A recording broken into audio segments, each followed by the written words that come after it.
నమస్తే BC news కి స్వాగతం. నా పేరు నీలిమ. ముందుగా ముఖ్యాంశాలు. తిరుమలలో అత్యాధునిక ఫుడ్ ల్యాబ్ ప్రారంభించిన సీఎం చంద్రబాబు. భక్తులకు అత్యున్నత ప్రమాణాలతో కూడిన ప్రసాదాలు అందించాలనే లక్ష్యంతో ఈ ల్యాబ్ను అందుబాటులోకి తీసుకొచ్చినట్లు వెల్లడి.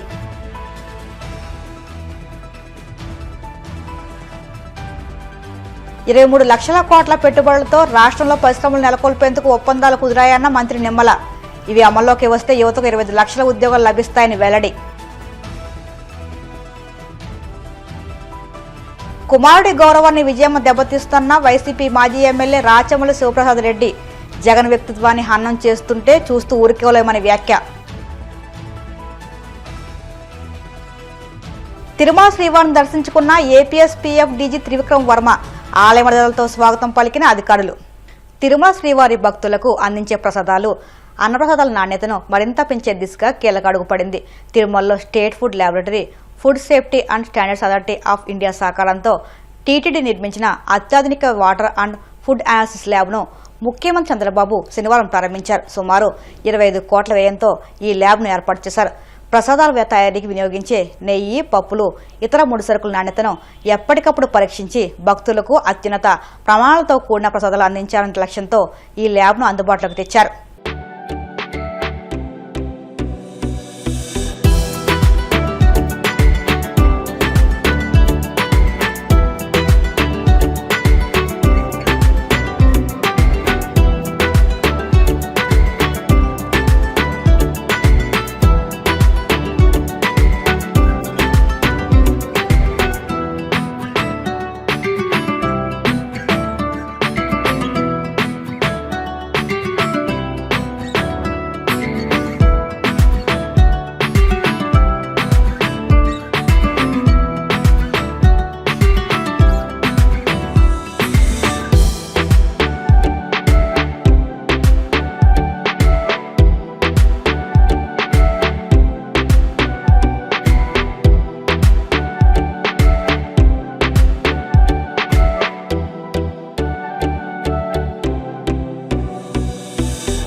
నిరుద్యోగ యువతకు ఉగాది కానుకగా యువగళం పాదయాత్రలో ఇచ్చిన మాట మేరకు మంత్రి లోకేష్ జాబ్ క్యాలెండర్ విడుదల చేశారని మంత్రి నిమ్మల రామానాయుడు అన్నారు. పశ్చిమ గోదావరి జిల్లా పాలకొల్లులో ఆయన మీడియాతో మాట్లాడుతూ గడిచిన 21 నెలల్లో కూటమి ప్రభుత్వం 30,060 ప్రభుత్వ ఉద్యోగాలు, 6.28 లక్షల ప్రైవేటు ఉద్యోగాలు కల్పించడం జరిగిందన్నారు. అలాగే 23 లక్షల కోట్ల పెట్టుబడులతో రాష్ట్రంలో పరిశ్రమలు నెలకొల్పేందుకు ఒప్పందాలు కుదుర్చుకున్నట్టు. ఇవి అమల్లోకి వస్తే 25 లక్షల ఉద్యోగాలు రాష్ట్ర యువతకు లభిస్తాయని తెలిపారు. ఆంధ్రప్రదేశ్ రాష్ట్రంలో ఉద్యోగ ఉపాధి అవకాశాలు కల్పించాలనే ఉద్దేశంతో ఆ రోజు 2024 ఎన్నికల ముందు చాలా క్లియర్ గా 5 సంవత్సరాల్లో 20 లక్షల ఉద్యోగాలు కల్పిస్తామని ఏదైతే మాట ఇచ్చామో ఆ మాటను నిలబెట్టుకుంటూ మరి ఈరోజు ఈ కూటమి ప్రభుత్వం అధికారంలోకి వచ్చిన తర్వాత మనందరం కూడా చూస్తూ ఉన్నాం. గత 20 నెలల కాలంలోనే మరి పెద్ద ఎత్తున ఉద్యోగ అవకాశాలు కల్పిస్తూ అందులో భాగంగా మీరందరూ కూడా చూశారు. ఆ రోజు డిఎస్సి 16,300 పోస్టుల డిఎస్సి పోస్టులు భర్తీ చేయడం కానీ, అదేవిధంగా పెద్ద ఎత్తున పోలీసు కానిస్టేబుల్ పోస్టులు భర్తీ చేయడం కానీ, అదేవిధంగా యూనివర్సిటీల్లో అధ్యాపక పోస్టులు భర్తీ చేయడానికి నోటిఫికేషన్లు తీసుకెళ్లడంలో కానీ, అదేవిధంగా జూనియర్ కాలేజీ లెక్చరర్స్ భర్తీ చేసేటువంటి విషయంలో కానీ, ఇట్లా ప్రతి డిపార్ట్మెంట్ నుంచి అందులో కూడా ముఖ్యంగా ఉగాదిని పురస్కరించుకుని నిన్ననే మీరందరూ కూడా చూశారు. గ్రూప్ 1, గ్రూప్ 2కి సంబంధించినటువంటి పోస్టులు కూడా నిన్ననే నోటిఫికేషన్ ఇవ్వడం కానీ, ఇట్లా ఈ కూటమి ప్రభుత్వం అధికారంలోకి వచ్చిన తర్వాత ఈ రకంగా ప్రభుత్వ పరంగానే దగ్గర 6,300 పోస్టుల వరకు కూడా మరి ఇచ్చుకుంటూ దగ్గర 6 లక్షల పోస్టులు, అంటే ఇటు ప్రైవేటు నుంచి కూడా, అంటే ఇటు ఐటీ నుంచి కానివ్వండి, అదేవిధంగా ఎంఎస్ఎంఈ దగ్గర నుంచి కానివ్వండి, స్కిల్ డెవలప్మెంట్ నుంచి కానివ్వండి, అదేవిధంగా ఇండస్ట్రీస్ నుంచి కానివ్వండి, ఫుడ్ ప్రాసెసింగ్ కానివ్వండి, అదేవిధంగా ఎలక్ట్రానిక్స్ కానీ, టూరిజం కానీ, ఇట్లా వివిధ డిపార్ట్మెంట్ల నుంచి చూస్తే దగ్గర మరి ఒక 6 లక్షల వరకు కూడా ఇటు గవర్నమెంట్ అండ్ ప్రైవేట్ కలిపి ఇప్పటి వరకు ఉద్యోగ కల్పన కూడా ఈ యొక్క 20 నెలల కాలంలోనూ ఈ ప్రభుత్వం చేసిన విషయాన్ని కూడా ఈ సందర్భంగా గుర్తు చేస్తూ ఉన్నాం. ఎందుకంటే గతంలో మీరందరూ కూడా చూశారు, జగన్మోహన్ రెడ్డి ప్రతి జనవరి జాబ్ క్యాలెండర్ అన్నాడు. 5 జనవరిలు గడిచిన ఒక్క జాబ్ క్యాలెండర్ ఊసే లేనిటువంటి పరిస్థితి గత పాలనలో చూశారు. ప్రతి సంవత్సరము డిఎస్సి అన్నాడు, మెగా డిఎస్సి అన్నాడు. 5 సంవత్సరాల్లో మెగా డిఎస్సి మాట్లాడుంచి కనీసం డిఎస్సి ఊసు కూడా లేనిటువంటి పరిస్థితి గత 5 సంవత్సరాల పాలనలో చూశారు. కానీ ఈ రోజు ఈ కూటమి ప్రభుత్వం అధికారంలోకి వచ్చిన తర్వాత మరి ఒక పక్కన ప్రభుత్వ పరంగా ఒక 6,000, అదేవిధంగా ప్రైవేట్ అండ్ గవర్నమెంట్ రెండూ కలుపుకుని దగ్గర 6 లక్షల ఉద్యోగాల ఉపాధి అవకాశాలను ఈ రోజు ఈ కూటమి ప్రభుత్వం ఇస్తూ ఉంది. గతంలో మీరందరూ కూడా చూశారు, ఆ రోజు ఒక లూలు గాని, ఒక కియో ఎక్స్టెన్షన్ గాని, ఒక జాకీ గాని, ఒక అమర్ రాజా గాని, ఈ రకంగా 400 పరిశ్రమలు జగన్మోహన్ రెడ్డి పాలనలో ఈ రాష్ట్రం వదిలి పారిపోయినటువంటి పరిస్థితి. మళ్ళీ ఈ రోజు పెద్ద ఎత్తున ఏదైతే 20 లక్షల ఉద్యోగాలు కల్పించాలనేటువంటి ఆలోచనతోటే మరి ఇప్పటికే మీ అందరికీ తెలుసు, దగ్గర 13 లక్షల కోట్ల ఎంఓయూలు కూడా మరి ఒప్పందం ఈ ప్రభుత్వం చేసుకునేటువంటి పరిస్థితి. ఖచ్చితంగా ఈ ప్రభుత్వం మళ్ళీ పెద్ద ఎత్తున పరిశ్రమలు, పారిశ్రామికలు ఈ రాష్ట్రం తీసుకొచ్చి ఆ ఉద్యోగోపాధి అవకాశాలు ఇచ్చేటువంటి విషయంలో ఇప్పుడు కూడా అడుగుతూ ఉన్నారు పారిశ్రామికవేత్తలు. ఈ రోజు మీ రాష్ట్రంలోకి వచ్చి పెట్టుబడులు పెట్టమని అడుగుతూ ఉన్నారు. మళ్ళీ ఆంధ్రప్రదేశ్ రాష్ట్రంలో జగన్ రాడనేటువంటి గ్యారంటీ ఇవ్వండి అని అడుగుతూ ఉన్నారు.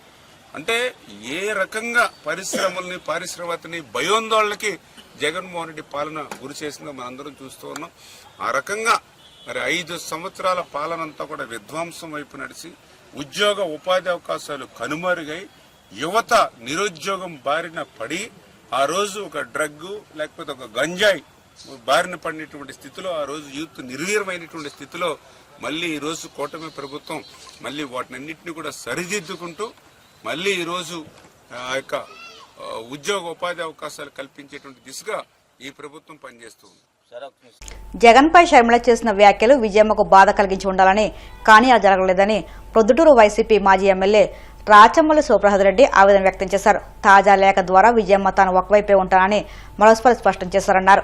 తన స్టేట్మెంట్కు నోటరీ చేయించి మరీ విడుదల చేయడం వెనుక షర్మిలకు అన్యాయం చేస్తున్నారనే వాదనను నమ్మించే ప్రయత్నం వ్యూహం ఉందన్నారు. షర్మిలను రక్షించే ప్రయత్నంలో కుమారుడి గౌరవాన్ని 2 తెలుగు రాష్ట్రాల్లో దెబ్బతీశారని పేర్కొన్నారు. ఎవరు చేసిండారు? నోటరీ చేసినారు. విజయమ్మ గారు ఇచ్చినటువంటి స్టేట్మెంటుకు నోటరీ అంటే ప్రజలను ఇంకా గొప్పగా నమ్మించాలనే తాపత్రయం. స్టాంప్ వేసి చెప్పినామంటాం చూడి, అట్లే విజయమ్మ గారు, గౌరవనీయులైనటువంటి విజయమ్మ గారు స్టాంప్ వేసి చెప్పినారు అని చెప్పేదానికి ఈ పేపరు. ఇది కూడా తెలుగుదేశం పార్టీకి సంబంధించిన సోషల్ మీడియా గ్రూప్స్లో మొట్టమొదటి వస్తుంది. అన్ని మీడియా ఛానల్స్లో రాలే, మొట్టమొదట టీడీపీ సోషల్ మీడియా గ్రూపులో వస్తుంది. దీన్ని బట్టి అర్థమవుతుంది స్క్రిప్ట్ ఎక్కడ తయారవుతుంది, ఎవరు రాస్తున్నారు, షర్మిలమ్మకు ఎవరు పంపిస్తున్నారు, షర్మిలమ్మ వాళ్ళ తల్లిగారి పైన ఎటువంటి ఒత్తిడి చేస్తుంది. వీరి సారాంశం ఏంటంటే కన్నా విజయమ్మ గారు ఈరోజు చేసిన ఈ సారాంశం వారి మాటల్లో, రాజశేఖర రెడ్డి గారికి సంబంధించినటువంటి ఆస్తుల పంపకం జరగలేదు. ఇది మొదటి మాట ఆమె చెప్పినది. రెండవది, జగన్మోహన్ రెడ్డి గారు ఎంఓయూ రాసినాడు, ఆ రాసిన ప్రకారం ఆస్తులన్నీ కూడా షర్మిలమ్మకు చెందాలా. 236 కోట్ల రూపాయలు జగన్మోహన్ రెడ్డి గారి చెల్లెలికి మమకారంతో, ప్రేమతో ఉచితంగా ఇచ్చినాడని చెప్పి నేను మాట్లాడితే అది ఉచితం కాదు, డివిడెండ్ మాత్రమే అని చెప్పింది. అంటే ఆమెకు రావాల్సిన దాంట్లోకి జమ మాత్రమే అని చెప్పి ఒక మాట మాట్లాడింది. మరొకటి బాధ కలిగించే అంశము, మేనల్లునికి మేనకోడలకు అంటే షర్మిలమ్మ కుమారునికి కూతురుకు జగన్మోహన్ రెడ్డి గారు తీవ్రమైనటువంటి అన్యాయం చేసినాడనే మాట నాకే బాధ కలుగుతుంది. అంటే ఒకవేళ నిజంగా ఎవరైనా మీ మాటలు నమ్మితే మీ బిడ్డను, మీ కుమారుణ్ణి ఏ విధంగా భావిస్తారు తల్లి? ఇంత అన్యాయస్తురా జగన్మోహన్ రెడ్డి అని చెప్పి మీ మాటలు నమ్మితే అనుకోరా? ఈ రాష్ట్రానికి మాజీ ముఖ్యమంత్రి నీ కుమారుడు, రాజశేఖర రెడ్డి కుమారుడు, ఈ రాష్ట్ర మాజీ ముఖ్యమంత్రి, ఇంకా 2-3 దఫాలు ముఖ్యమంత్రి అయ్యే ప్రజాభిమానం కలిగినటువంటి నాయకుడు నీ బిడ్డ. అట్లాంటి మనిషిని, నీ బిడ్డను పట్టుకొని, నీ కుమారుని పట్టుకొని షర్మిలమ్మను ప్రొటెక్ట్ చేసే క్రమంలో, ఆమెను కాపాడే ప్రయత్నంలో భాగంగా నీ కుమారుని యొక్క గౌరవాన్ని, మర్యాదను ఈ ఆంధ్రప్రదేశ్ రాష్ట్రంలోనూ తెలంగాణ రాష్ట్రంలోనూ దిగువ స్థాయికి తీసుకుపోయే స్థాయికి మీరు మాట్లాడుతున్నారంటే మాకు బాధ కలగదమ్మా. ఇంకొక మాట కూడా మాట్లాడినారు ఆ తల్లి, గోబెల్స్ ప్రచారం చేయడానికి మీరెవరు? నన్ను కావచ్చు, నాలాంటి వాళ్ళు ఎవరైనా. మేము గోబెల్స్ ప్రచారం చేయడం లేదు తల్లి, సత్యాన్ని చెప్పే ప్రయత్నం చేస్తున్నాం. మా నాయకుని యొక్క వ్యక్తిత్వ హననం నుంచి కాపాడే ప్రయత్నం చేస్తున్నాం.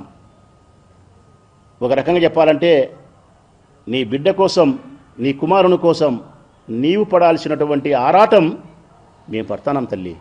మా భార్యలు, మా పిల్లలు, మా కుటుంబ సభ్యులు, దాదాపు కొన్ని లక్షల మంది నీ కుమారుని అభిమానించే, ప్రేమించే వారి కుటుంబ సభ్యులమైనటువంటి తల్లుల పిల్లలం మేము పడతాం నువ్వు పడాల్సిన ఆరాటం.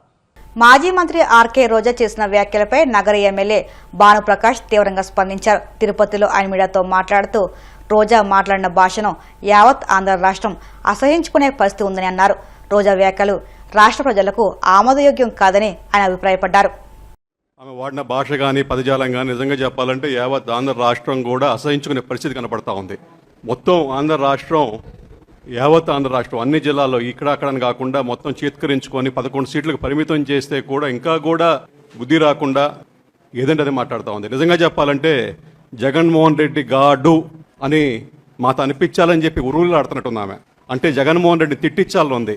ఆమెకి సీట్ వస్తుందో రాదో తెలియదు కాబట్టి ఇప్పుడే జగన్మోహన్ రెడ్డిని తిట్టిద్దాం, జగన్మోహన్ రెడ్డి గాడిని తిట్టిద్దాం అని చెప్పి యాసలో పోతా ఉంది. కానీ ఆమె ఆ పార్టీకి మేలు చేస్తున్నా అనుకోవట్లే. ఎక్కడన్నా కూడా ప్రజా సమస్యల మీద పోరాడతారు, ప్రజల కోసం పోరాడతారు. కానీ వీళ్ళంతా కూడా సబ్జెక్ట్ లేదు, ఈ కూటమి పాలన బ్రహ్మాండంగా ఉంది, ఎక్కడ పోయినా కూడా వాళ్ళకి జనాదరణ ఉంది, దానికని చెప్పేసి డైవర్షన్ టాక్టిక్స్ వాడి చేద్దాం, ఉన్నది లేనట్టుగా గోబల్స్ ప్రచారం చేద్దాం, లేని సమస్యలు సృష్టిద్దాం. మనం చూసాం తిరుమలలో బీరు బాటిల్ తీసుకెళ్లేసి మళ్ళీ దాన్నే వీడియోలు పెట్టి తీసి మొత్తం కూడా అపచారం చేసినట్టు. అంటే వాళ్లే బీరు బాటిల్ పెడతారు, సీసాలు పెడతారు, వాళ్ళు మళ్ళీ పోయేసి దాన్ని తీసి మొత్తం అపచారం జరిగిందని ప్రచారం చేస్తారు. అంటే వాళ్ళు ఎక్కడికన్నా దిగజాడడానికి తగ్గరని చెప్పేసి ఇదొక ఉదాహరణ మాత్రమే. ఇంకా చెప్పాలంటే క్రిస్టియానిటీకి అవమానం చేస్తున్నాడు జగన్మోహన్ రెడ్డి. భారతదేశ చట్టంలో గానీ, రాజ్యాంగంలో గానీ క్రిస్టియన్స్ కి ఎక్కువ తక్కువ అని చెప్పలే. వాళ్ళకి సమాన హక్కులు ఉన్నాయి. క్రిస్టియన్ అని చెడిసి ఆంధ్రప్రదేశ్ ప్రజానీకం ఆయనకు ఓటేసి ముఖ్యమంత్రిని చేశారు. అయినా కూడా ఇవాళ ఆయన క్రిస్టియన్ కాదు, నేను హిందువుని అని చెప్పుకుంటున్నాడు. అంటే ఇంటి మీద సెలవేసుకుంటావు, సమాధుల మీద సెలవేసుకుంటావు, చేసేవన్నీ అపచారాలు. అంటే ప్రజల గుడ్డోళ్ళు ఏమి చూడరు, నేనేం చేసినా చెల్లుబాటు అవుతుంది, ఏ అబద్ధాలు చెప్పినా 10 సార్లు గట్టిగా చెప్తే అదే నిజాలు అవుతాయి అని చెప్పే ధోరణి అవలంబిస్తా ఉన్నారు.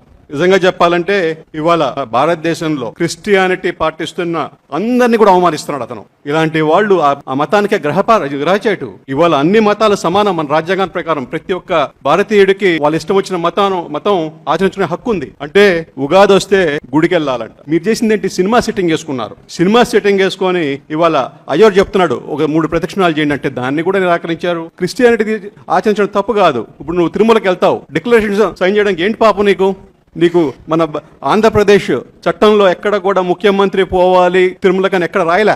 నువ్వు పోకపోయినా పనులు జరుగుతాయి. అంటే మొత్తం కూడా మసి ఊసి మారేడుకాయ చేద్దాం, ప్రజల్ని తప్పుదోవ పట్టిద్దాం అనే ఒక ధోరణి తప్పితే ఇంకేమీ లే అక్కడ. నాకు తెలిసినంత వరకు నేను చాలా రోజుల నుంచి గమనిస్తున్నా రోజాని. ఆమెకేమైనా ఇష్టం లేకపోతే ఆమె తిట్టించడానికి ప్రయత్నం చేస్తూ ఉంటుంది. జగన్మోహన్ రెడ్డిని తిట్టించడానికే ఈ ప్రయత్నాలు చేస్తుందని నేను అనుకుంటున్నా. నిజంగా చెప్పండి, ఆమె పక్కన పెద్ద మనిషి అంటూ తిరుగుతున్నాడు కరుణాకర్ రెడ్డి. ఏం గాడిదలు కాస్తున్నాడా లేదా బుద్ధి ఉందా లేదా? ఆమె మాట్లాడుతుంటే ఏం చేస్తున్నాడు అసలుకి? ఆయన ఏదో సంస్కారం గురించి, నీతుల గురించి, నియమ గురించి మాట్లాడుతుంటాడు. అసలు పెద్దరికం చేస్తుంటాడు. ఇదే పెద్దరికం. చేసేవన్నీ కూడా పనికిరాని పనులు, గాచారాలు, పలికేది మటుకు నీతి పలుకులు. ప్రతి ఒక్క దాంట్లో స్కామ్. రోడ్లేసే అంటున్నాడు. రోడ్ల పక్కల ఎన్ని భూములు లావాదేవీలు జరిగినాయి తీయండి. రోడ్లేసిన ప్రతి చోట భూములు మారున్నాయి చేతులు. రోడ్లేసే ముందర 1000 కోట్ల స్కామ్లు. ఇవాళ అవన్నీ చూసే ప్రజలు అన్నారు ఇలాంటి వాళ్ళని పెట్టుకుంటే మనం రోడ్డును పడతామని చెప్పేసి ఉద్దేశంతోనే ఇవాళ యావత్ పార్టీని అంతా కూడా చిత్కరించుకొని ఇవాళ 124 సీట్లతో కూటమి ప్రభుత్వాన్ని అధికారంలో పెట్టారు. ఇప్పుడు కాసేపు ప్రకటనలు.